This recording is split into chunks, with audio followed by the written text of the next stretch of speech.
something, son.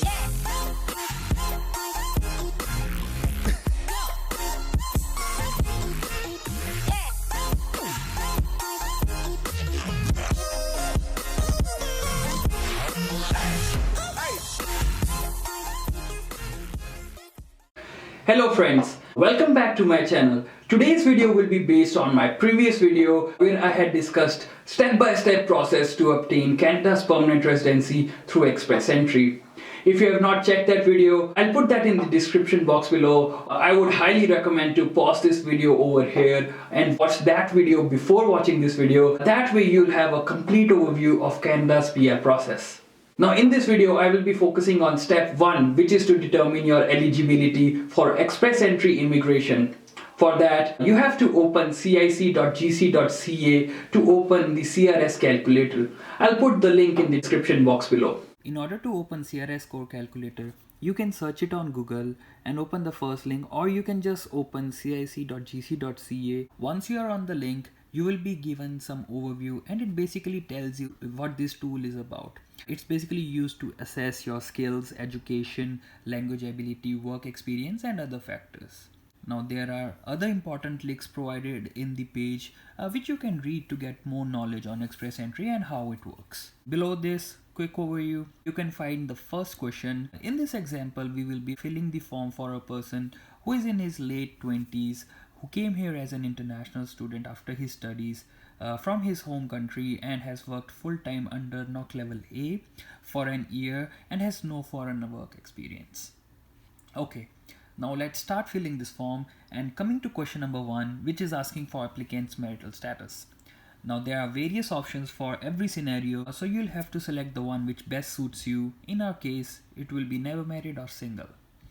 Now notice that after question number 1, question 3 is asked because this tool will automatically populate other relevant questions based on your entry. If we would have added marital status as married, it would have asked other relevant questions. Now the next question asks about your age. This is important because you get points based on your age. So just to give you some context, younger a person is, more points he or she would get. Then question regarding your education level pops up. You'll have to populate it accordingly. Now people with 1 degree from their home country and 1 or 2 year of Canadian diploma would select the option which I have selected. Other options are self-explanatory, so you can choose the one which best suits you. If you have earned any degree or diploma in Canada, then select yes, else select no. So for all the international students studying in Canada, it will be yes. Now you are asked to describe the level of education, so select accordingly. Coming to next question, that is tests for official languages. In Canada, there are 2 official languages as shown, which is English and French. Here it is asked that is your test results less than 2 years old? And yes, our results are less than 2 years old. If you have not given your language test, you can just fill in values which you think are achievable based on your language command. Now select the language test you opted for or will be opting for. In our case, it will be IELTS, and please note, for immigration purposes, you are required to give IELTS general score. Now add the score for each module you had received. Let's add close to 7.5 to 8 band for each module.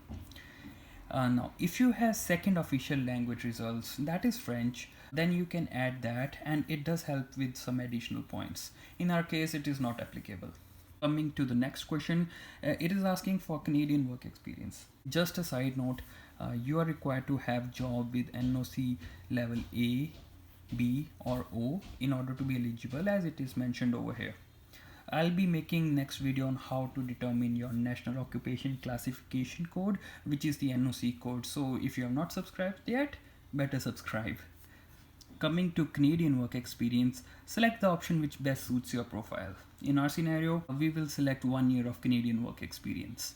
Now the tool asks for your foreign work experience, which should also be under NOC O, A and or B. So in our case, it will be none or less than an year.